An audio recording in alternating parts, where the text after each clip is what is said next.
dañuy ñëw ci beneen sujet bi Bamba muy li nga xamante ne tey depuis ce matin tout le monde en parle di révélation yoo xamante ne ginnaaw révélation yu njiitu mouvement gëm sa bopp def dem semaine passée ci régime bu président Macky Sall tey kii nekkoon premier ministre di Hadjibou Soumaré moom bind lettre boo xamante ne dafay poser question publiquement ci président Macky Sall di ko laaj ndax dafa Marine Le Pen bi mu ñëwee Sénégal daf ko may 12 millions d'euros ci suñu ay koppar muy 7,9 milliards ci suñu ay koppar yoo xamante ne kon président Macky Sall daf ko may ki la di Marine Le Pen ñëpp di ko waxtaanee tey ban jàngat nga ci am. mu nekk ay révélation yu grave encore mu nekk ay révélation yu grave yoo xamante ne kii di Hadjibou Soumaré def na ay interrogation ci loolu mu nekkoon ancien premier ministre te bu nekkee ku xam Hadjibou Soumaré yàggoon koo xam mu nekkoon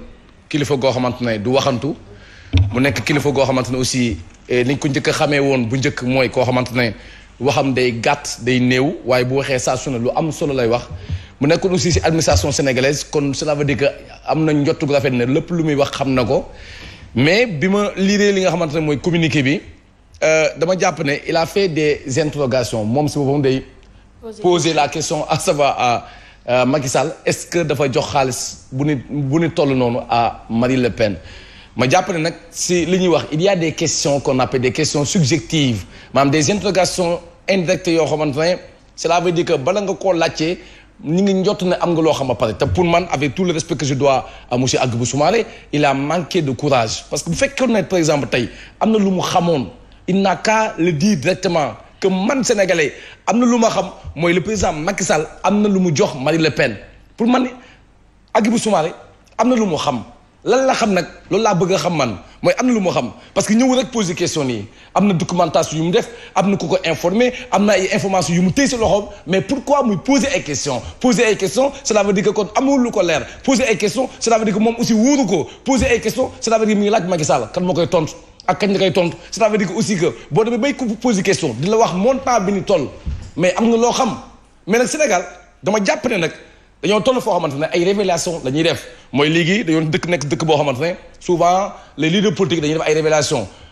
Ousmane Sonko yàgg na fi ay révélation si wàllu li nga xamante ne mooy nguuru Sénégal ñoom ñi nga xamante mooy Mame Mbaye Niang wala li nga xamante ne mooy si ñeneen ni mais gis nañ fi aussi Bougane Gueye Dany aussi di def ay révélation di wax ne aussi am na lu ñu toppee wala loo xamante ne jaarul ni mu war a jaaree si li nga xamante mooy gestion Mansour Faye pour man nag Hadjibou Soumaré bu fekkee ne si li may ñaaw njot li may douter mooy pourquoi mu def lii pourquoi tey mu ñëw rek génne li nga xam ne mooy ay interrogation si wàllum xaalis bi toll ne Macky Sall jox na ki nga xamante ne mooy Marine Le Pen xaalis boobu lan la si jublu mooy parce que dafa am information boo xamante ne moom en âme et conscience par honnêteté intellectuelle bëgg ko noppiwaale bu fekkee loolu la il n'a qu'à dire ce qu'il a à dire et il faut que mu jël courage am mu wax ko mais bu fekkee ne nag da nga jàpp qu'il n'est pas allé au bout de sa pensée mais par mesure de prudence ku ne xam na ni njiitu réew mi am na fi moom article boo xam ne boo ko nee sa bët bi dafa xonk sax mën nga bañ a fanaan sa kër. moo tax ma ne s'il avait manqué le courage il n'avait qu'à se taire bu demee bay wax lu mel nii ne am lu ko leer parce que gis nga dans la vie c'est une question de choix am na ñoo xamante ne ils ont choisi de faire des révélations la leen si fekk leen si mais pourquoi moom mu bëgg ñu pousser si interrogation yi bëgg na duggoon si suspense bi bëgg nu lënt ma wax la sàng ne la bu fekkee dafa poser ay questions qui va le répondre kan moo koy tontu. le chef de l'État moom la poser question. d'accord mais Bamba est-ce que tu n'es pas un peu radical soit na wax directement wala mu noppi. man dafa am lu ma gis moo tax.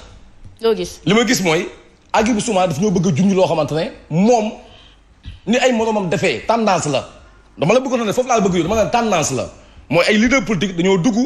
wax fi ay révélation dem ba xàlli yoon qui nous dit que Hadjibou Soumaré veut faire de la politique qui nous dit que il veut entrer par des révélations nekk un leader politique qui nous dit que am na lu ñu ko wax loo xam bu ko téewee sénégalais yi mën koo waxtaanee moom mën na si am li nga xam mooy coup de buzz politique. alors qui nous le dit di dire que tendance bi lay topp wala coup de buzz politique la bëgg. bien sûr mën nga xalaatloo nit ñi qu'il a inventé ce qu'il a dit. mën naa aussi xalaatloo nit ñi ne am na fu mu téye foo xamante ne dafa bëgg nit ñi débattre ko le président aussi moom mu waa ay ñooñam ñu réagir moom aussi mu génnaat mën a def li nga xamante ne mooy ay cours de communication pourquoi pas ñu invité ko ci plateau télé mu ñëw wax pourquoi pas la presse va vers Hadjibou Soumaré pour que moom aussi mu mën a téye pour un certain temps li nga xamante ne mooy la politique sénégalaise pourquoi pas léegi nag daa am nag lu am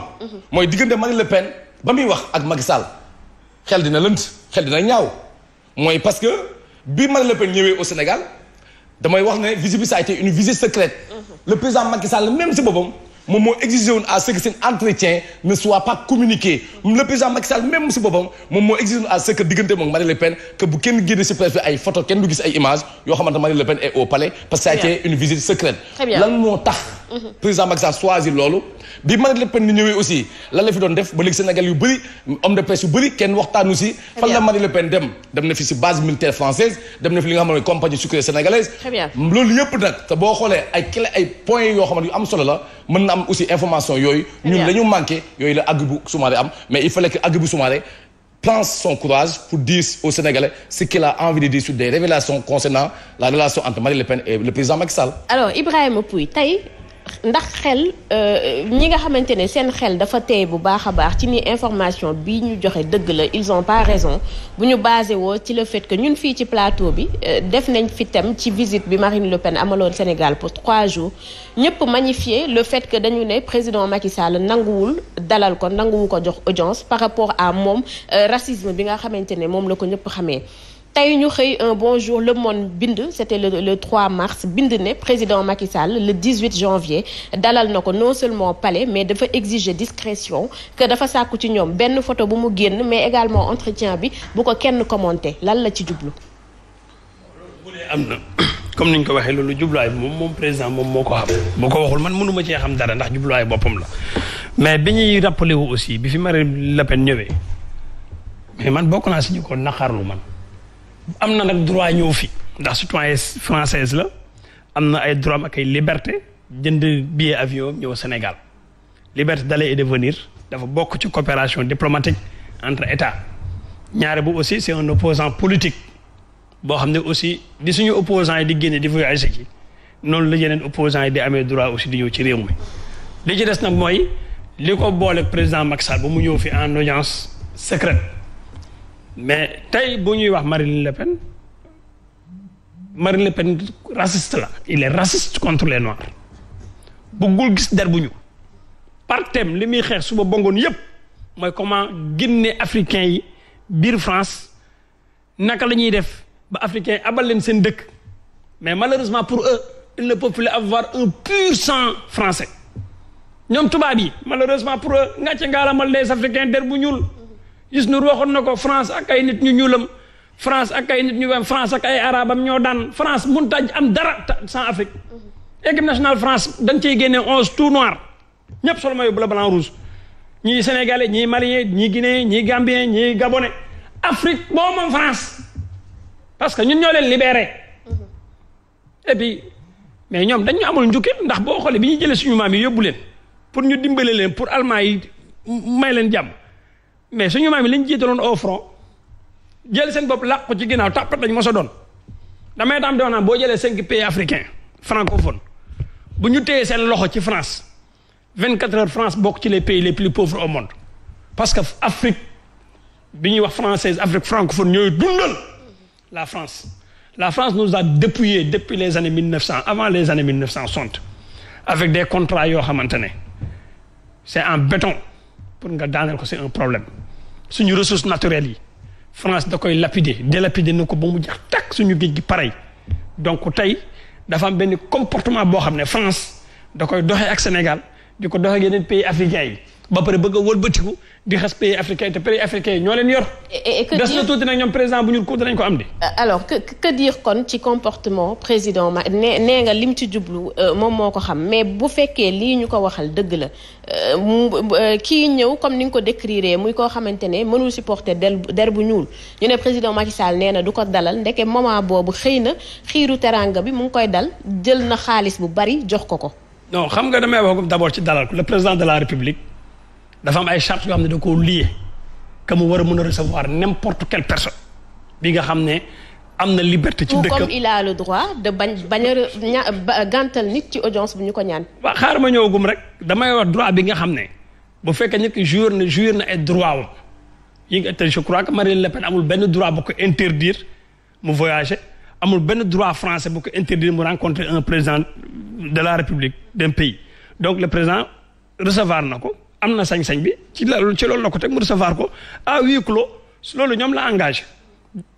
dégg naa sax may na ko benn livre boo xam ne ça parle de la civilisation des hommes en particulier de l'Afrique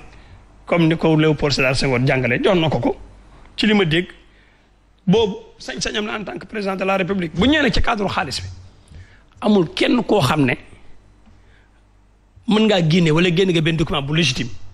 wala benn pièce à conviction buy wane ne président Macky Sall jox na Marine Le Pen 7 milliards Sénégal nag il faut qu'on soit un peu aussi. Vous le besoin de répondre. non am na loo xam ne jarul tontu man am na accusation yi am na loo xam ne jarul tontu ñun dañu ñoo bëgg a dugal ci benn. mais justement moom yi ñu koy accuser du tontu. soxna si Ibrahima. soxna si man je ne parle pas le président en tant dama ne Sénégal dañu ñoo bëgg a habitué ci ay faits divers te ñu koy habitué ci Sénégalais yi. 7 milliards de faits divers. non dama ne amu ci kenn ku mën a génnee preuve buy wane ne président Macky Sall jox na Marine Le Pen 7 milliards de Hadjibou Soumaré mi ko wax. tout comme kenn génneegul preuve. buy wane ni joxu ko 7 milliards. non attends je vais pas me retarder que Hadjibou Soumaré nañu wax moom jubluwaayam ci lii xam nga lan la il faut que aussi ñu respecter Sénégalais yi tamit quoi am na loo xamante ne bu fekkee yow fekkee woo ko loo xamante ne toogoo fa fekkee woo ko Hadjibou Soumaré fu mu leen woon ñaata at dégguñu Hadjibou Soumaré c'était un inspecteur des trésors nekk na fi premier ministre dem ba benn moment bi ko génnee ci gouvernement bi il s'est un peu retourné contre le président bi ko génnee ci gouvernement bi commencé génne ay déclaration commencé na nga bañ naan day bëgg a sóobu ci wàllum politique ba commencé woon dugg ci politique ba créé mouvement ba doon laajte ci léegi nag élection 2024 lañ jëm une existence politique bokk na ci ay schéma yi nga xam ne mooy permettre politiciens yi di dóorante ay deal pour bu nguur gi jàllee ku ci munti falu ñu war a jox la sawal ils sont en train de trouver des pexe ay schéma ay carte ñoom Sénégalais yi la ñuy fowe duuka tey mu def déclaration bu mel nii pour mu andi benn polémique ci esprit sénégalais yi pour mu nekk au devant de la scène sur le plan de la communication mais s'il aspire à être un président de la République ou il aspire à être candidat na teg jalon yi koy permettre mu nekk candidat mooy dem wuti base politique. mais bu nekkee c'est vrai c'est grave bu nekkee li mu wax c'est vrai c'est tellement grave ma yeggali ma ne bu nekkee li mu wax c'est vrai c'est tellement grave. bu fekkee ne li Hadjibou Soumaré wax ne Macky Sall loolu la jox li nga xamante mooy Marine Le Pen c'est tellement grave te Sénégalais yëpp dañoo war a exiger la clarté. Sénégalais dañoo war a exiger à ce que Hadjibou Soumaré lu mu wax ñu topp ko ba xam dëgg que Macky Sall daa jox ki nga xam mooy Marine Le Pen xaalis. c'est grave bu nekkee c'est vrai. léegi ma yeggali ça fait divers bu nga ma ne loolu man waxuma ba léegi je parle même pas de toi. je te parle même pas yow booy wax waxee rek je te parle même pas. s'il vous plaît. booy wax waxee rek je te parle même pas. s'il vous plaît ce n'est pas ce temps. je te parle même pas. yow du ma wax sax si say wax. Ibrahima daaneelal ma mën dem ci. damay daaneel après nga jox laay wala keneen. logique bi ma nekkoon moo nekkoon moom Hadjibou Soumaré s'il veut être un président ou bien un candidat il n'a qu'à élargir des bases politiques comme ni ko ñoom Bougane di defee comme ni ko Ousmane Sonko di defee comme ni ko kenn di defee. je crois que loolu moo gën a nekk honorabilité que muy créer ay diversion ay faits divers yoo xam ne da koy waxtu génnewul preuve su fekkente ne am na ay preuve yu mu génne wala photo wala këyit wala luy wane ne xaalis dem na ci Marine Le Pen muy 7 milliards là je crois que tey ku ci nekk di nga am noo koy analyser te condamnation donc lay doon moo tax ma ne dañu bëgg a habituel tey ñu créer ñu benn buzz lii feeñ na suba léegi def nañ ko te la plupart du temps kenn du la ci gënal këyit ñaare ba ci biir wax mais dem na ba ci biir waxam sax mu naan ci lettre le président de la République day pousser élection présidentielle yi di ñëw ci yoon boobu la ne mais tey déggaguñu benn alternative boo xam ne tey Sénégal nekk gum na ko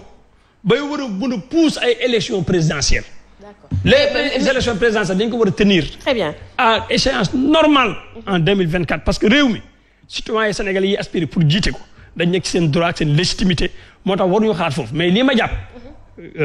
manipulation la. Très bien. C'est un débat boo xamante ne gisaguñu clarification yi. gisaguñu benn preuve wala benn wax buy wane ne 7 millions jóge na ci président Macky Sall dem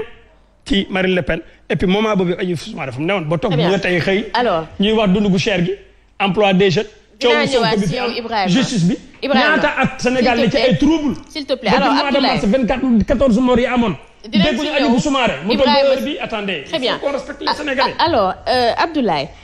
tey ñi gëm parole yi tukkee ci waa APR comme quoi livre kese la ko président Macky Sall may ndax noonu la ñu waree jox également bénéfice du doute Hadjibou Soumaré ci li mu wax. effectivement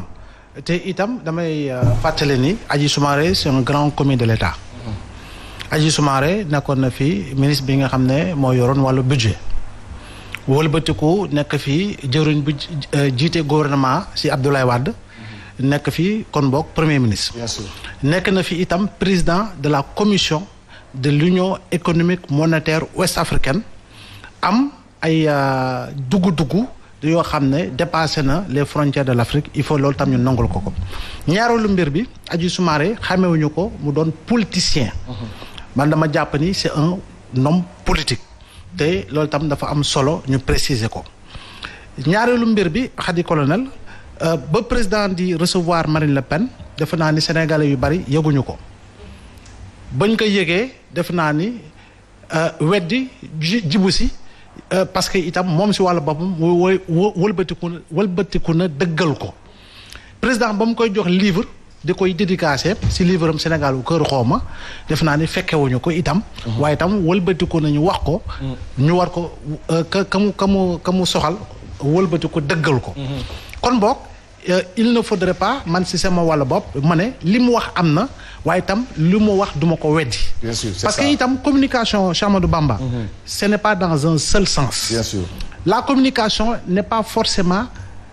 une approche affirmative. dëgg la. communication ay pàcc la te am na mbir yoo xam ne noo koy appréhender ak noo ko jotee defe naa ni la wóor mooy nga dem si ay questionnement c'est une forme de communication. Bien sûr. te forme de communication boobu tam du fuite de responsabilité parce que bañ nañ ko ba Assemblée nationale dañu ne question orale au gouvernement question da nga question kon forcément y a interrogation njortu naa ni lii am na kon boog yéen waa gouvernement bi ñëw leen fii si penc ndaw réew mi ñëw ñu laaj leen ngeen tontuñu ngir leeral askan wi ñu xam c'est ça en réalité kon communication dafa am ay plusieurs sens communication directe comme communication indirecte ak ni nga koy bindee ak na nga koy waxee ak na nga koy jëfee loolu yëpp communication la ba tey donc l'un dans l'autre amul lenn loo xam ne damay jàpp ni fuite de responsabilité et c'est tout à fait normal que mu interpeller le président en évitant d'aller dans le sens d'une affirmation parce que comme lu ko Wolof di waxee loo for ci weewu bëy muy source boo xam ne jot nga ci information def naa ni nga bind ko laaj ko def naa ni moom ci wàllu boppam wa ilaa ay service am mu jox leen ay directives ñu war ko mën a tontu pour loolu parce que Ibrahima Pouye mi ngi wax kan moo fekkee Alexis Segura bi nga xam ne moo fi toogaloon benn ci institution Bretton Woods bi nga Abdoulaye Wade di jox mallette bu ko delloo lul woon kenn du yëg ni jox na ko mallette bi mu koy jox mallette Alex Segura bu ko nangoon jël mallette bi génn ak moom palais président ñibbi dem fañ ko affecté woon defe naa New York la xaw ma fan defe naa ni kenn du yëg ni may nañ ko lu toll noonu ci xaalis parce que moom dañ ko jox mallette bi mu xool ni xaalis la mu jàpp ni fonction mayu ko mu mën a nangu lii si doomu xaalis mu daal di koy delloo ba affaire bi mujj kalaate donc de ce point de vue là il faut quand même que ñu def attention par rapport ak li nga xam ne mooy propos tenu encore une fois du ma ne président Macky Sall jox na ko waaye itam du ma weddi lii nga xam ne moom la Hadjibou Soumaré laaj te ay question la laaj te mu nekk ay question légitime et de ce point de vue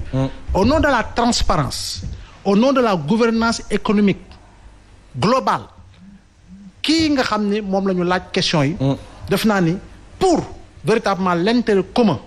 et l'intérêt général ñoom ñoo ci war a mën a andi ay tontu dëggal ni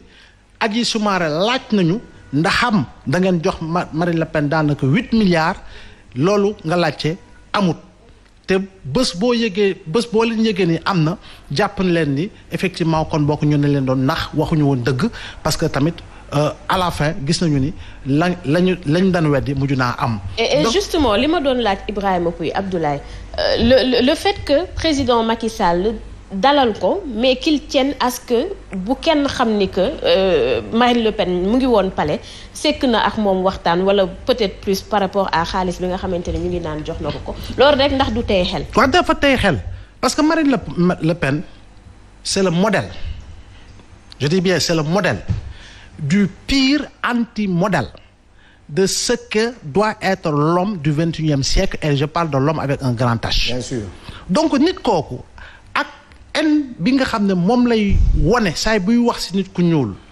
président bi ñëw dalal ko def naa ne dalal googu mu koy dalal du dalal gu neex parce que itam sénégalais yépp